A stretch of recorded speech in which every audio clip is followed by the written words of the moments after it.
my name is Poppy, and in today's video I'm going to be showing you guys how to do a bold lip that's going to last a really long time, really for any colour. So although I'm doing it with red, you can do it for bright colours, you can do it for nudes. Really it's just like how to apply lipstick, but it really works with bold colours because they can be a little bit more tricky. So this is the first video in a series of videos that I'm doing, and the series is called Back to Basics. So it's basically individual parts of a basic makeup and how to do those individual parts in a lot of detail. So a few of the topics that I'm covering are sort of lipstick, eyebrows, how to apply mascara, how to apply liner, kind of like your typical brushes to use. So they're the kind of things that I'm going to be talking about. So yeah, look out for those. This is the first in the series, but there should be more up soon. But yeah, if you'd like to see how to do a bold lip, specifically red in this video, but as I said, you can use it for any other colour, then just keep watching. Alright, so the first thing that you want to do before doing a bold lip is to make sure that your lips are nice and moisturised and hydrated. And I would definitely recommend doing this sort of maybe 5-10 minutes before you plan on doing your lipstick. So if you're doing your makeup and you plan on doing your lips last, put some lip balm on your lips at the start of your makeup, so then by the time you get to doing your lipstick, they're nice and hydrated. If you're wanting it to last a really long time, if you put a gloss or a balm on underneath and then go straight on with like a matte lipstick, let's say, it's not going to last as long because all of the hydrating elements, I guess, in the lip balm are going to break down the formulation of the lipstick, so it can either bleed or it just wears off a lot quicker. So you want to start with nothing on the lips. So I put on some lip balm, which is like a lip balm in a tube, which is awesome. This is the Balm de Rose, but in a tube form, so really easy. Yeah, so I put this on about 10-15 minutes ago, and I've just been letting it sit on my lips. So what I'm going to do is just take off the excess. You can use a cotton pad, cotton tip, whatever you want. So I'm just taking that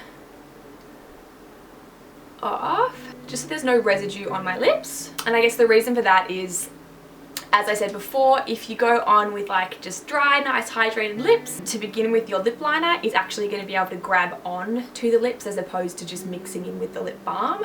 So everything's going to last a little bit longer. So I have had this lip liner for years and years and years and years and years, and I really should throw it out, but like I've just had it for so long that I just haven't ever bought another red lip liner. So this is the Rimmel. I actually don't know whether they still sell this because I literally think this is about 10 to 12 years old. Yeah, it could literally be about 10 to 12 years old. This is in Red Dynamite, so who knows, maybe they still have this colour, I don't know, but it's kind of like a red, just like a classic red.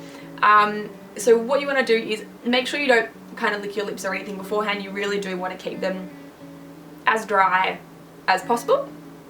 I always like to start at the bottom of the lips, so it's good to sort of do an outline that's actually a little bit smaller than your lips to begin with, and then you can start to kind of bring it out a bit more because it's easier to bring out than it is to take away, if that makes sense. Yeah, so I do it on the outer part.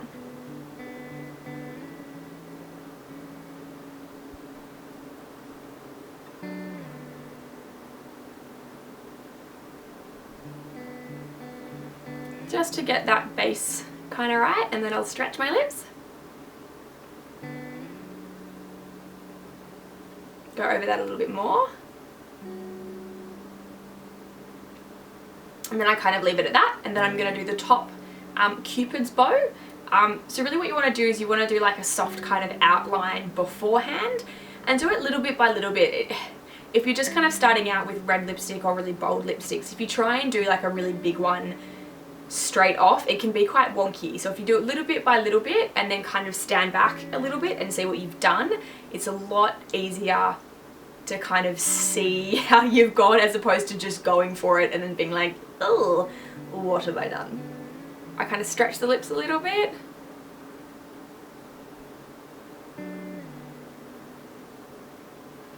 One. Keeping on the inside as opposed to the outside to begin with. And it doesn't matter if you like go down like this, because you're going to fill that in anyway.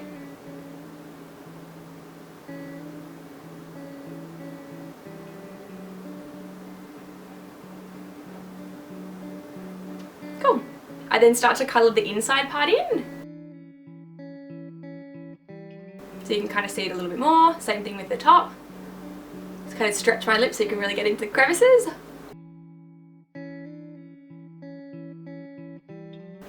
And you always want to do it with like lips tight and then relax. Because this is how, when the mouth is relaxed, that's kind of how everyone's going to see your lips the majority of the time. Because you're not going to be walking around like this the whole time. Like, I mean, yeah, you'll be smiling, let's hope you're having a good time when you're wearing red lipstick, but yeah, the majority of the time you're not going to be walking around like this. So you want to make sure it looks right when you're nice and relaxed. I kind of like to start kind of in the inner part, so kind of go inside your mouth almost, so like in here, I don't know if you can see that, and then start to join it. It can start to look really gross and really overdrawn if you try and go the outer part and then bring it out more. If anything, it looks a lot better when you go a little bit thinner on the corner and then bring it up a little bit. I feel like I'm not explaining this very well, but I hope this is making sense. Inner, and then join. Same thing for this side. Starting on the inside, join. Same thing for the bottom, start on the inside of the lip, join, inside of the lip, join. Cool, so starting to get there, and then you can kind of see that we just want to fill in these parts here.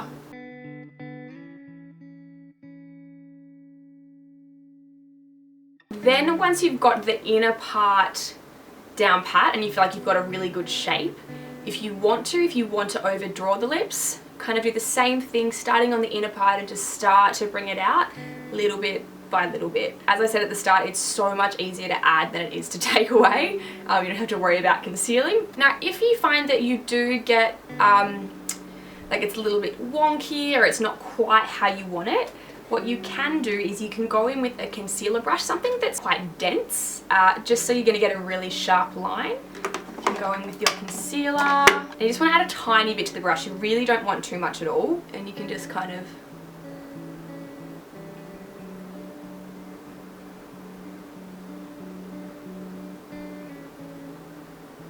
clean up any edges.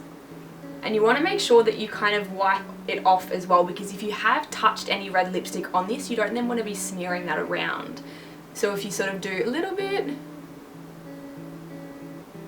so clean it up here, and then kind of wipe the rest off my hand so you get any red bits off. Same for this side. Clean it up. Get rid of any red bits on the back of your hand, and you can do the same for the top lip as well. Cool, and the reason why we do this, so we do the lip liner before we even go on with the lipstick, is if you think about it, you've already now got a colour on there that's completely matte. So when the lipstick wears off, you've still got like a whole nother layer that's really waxy and that really adheres to the lip.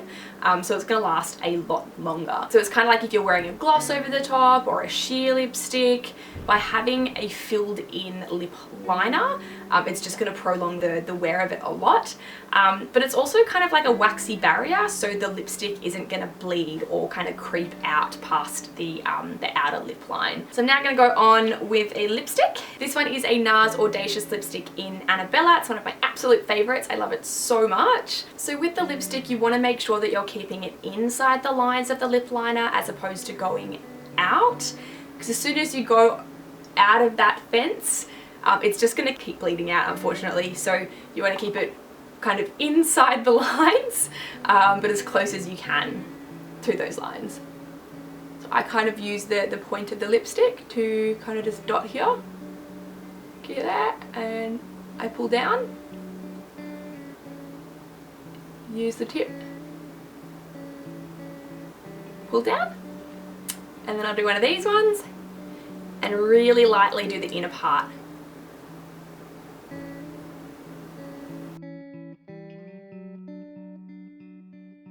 Another way that you can do it is you can use a lip brush.